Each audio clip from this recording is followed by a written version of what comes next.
చక్రబంధంలో Siddipet cutout. Yes, BRS కీలక నేత హరీష్ రావును కూడా వదలలేదు తెలంగాణలో ఫోన్ ట్యాపింగ్ వ్యవహారం. ఉన్నతాధికారులు మాజీ ఎమ్మెల్యేలను దాటి నేరుగా మాజీ మంత్రి హరీష్ రావును కూడా టచ్ చేసింది ట్యాపింగ్ దుమారం. కానీ తన గొంతు నొక్కడానికి చేసే ఏ ప్రయత్నాన్నైనా తిప్పికొడతానని వెనక్కి తగ్గే ప్రసక్తే లేదని హెచ్చరిస్తున్నారు హరీష్ రావు. అసలు ఆయనపై ఫిర్యాదు ఇచ్చింది ఎవరు, నమోదైన కేసులేంటి? ఇదే ఇప్పుడు టీ పాలిటిక్స్ ను ఉడికెత్తిస్తున్న టాపిక్. తెలంగాణలో కాంగ్రెస్ ప్రభుత్వం ఏర్పాటయ్యాక రాజకీయ దుమారం రేపిన అంశాల్లో మొదటిది ఫోన్ ట్యాపింగ్ వ్యవహారం. ఉన్నతాధికారుల్ని జైలు పాలు చేసి బీఆర్ఎస్ ఎమ్మెల్యేలకు నోటీసులు ఇచ్చేదాకా వెళ్లిన ఈ ఉదంతం ఇప్పుడు మళ్లీ దుమారం రేపుతోంది. పోలీసుల రాడర్లో మాజీ మంత్రి హరీష్ రావు కూడా చేరిపోవడం తాజా సెన్సేషన్.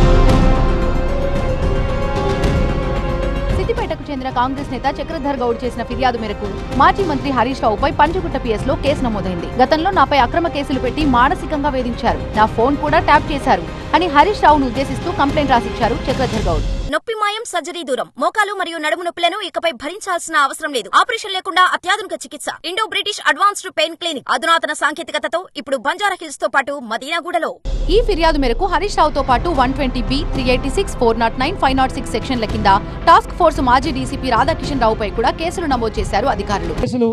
లోకల్ మీడియాని మేనేజ్ చేస్తాడు. నేను ఏదన్నా ఇంటర్వ్యూలు ఇస్తే వాటిని ప్రైవేట్లో పెట్టిస్తాడు. సో ఇలాంటివన్నీ చూసినప్పుడు మాకు కూడా ఏంది, మేము ఎలాంటి సమాజంలో బతుకుతున్నాం అనిపించదా? ఆ ఫోన్ ట్యాప్ అయిందని గత 1.5 నుంచి మొత్తుకుంటే ఇవాళ ఈయన పేరు వచ్చింది. ఖచ్చితంగా హరీష్ రావుని అరెస్ట్ చేయాలి. నన్ను అడిగితే అరెస్ట్ చేస్తేనే, లేకపోతే వీళ్ళంతా ఫారిన్ వారిపై ఆ టైప్ క్యాండిడేట్సే. తనపై నమోదైన కేసులపై సోషల్ మీడియా ద్వారా స్పందించారు బీఆర్ఎస్ నేత హరీష్ రావు. అన్యాయాలను నిలదీస్తున్నందునే తనపై తప్పుడు కేసులు పెడుతున్నారని ఆరోపించారు. రేవంత్ సర్కార్ 1,00,000 తప్పుడు కేసులు పెట్టించినా ప్రజల పక్షాన ప్రశ్నించడం ఆపబోను అని హెచ్చరించారు.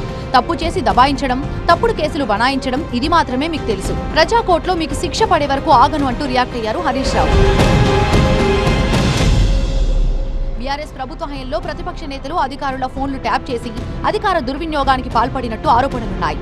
నల్గొండ జిల్లాకు చెందిన 3 మాజీ ఎమ్మెల్యేల్ని పిలిచి విచారించింది ప్రత్యేక దర్యాప్తు బృందం. ఈ కేసులో అప్పటి ఇంటెలిజెన్స్ చీఫ్ ప్రభాకర్ రావు అమెరికాలో ఉన్నారు. ఆయనపై లుకౌట్ నోటీసులు జారీ అయ్యాయి. ఇప్పుడు బీఆర్ఎస్ కీలక నేత హరీష్ రావుపై కేసు నమోదు కావడంతో ఫోన్ ట్యాపింగ్ వ్యవహారం మరింత ముదిరినట్టయింది.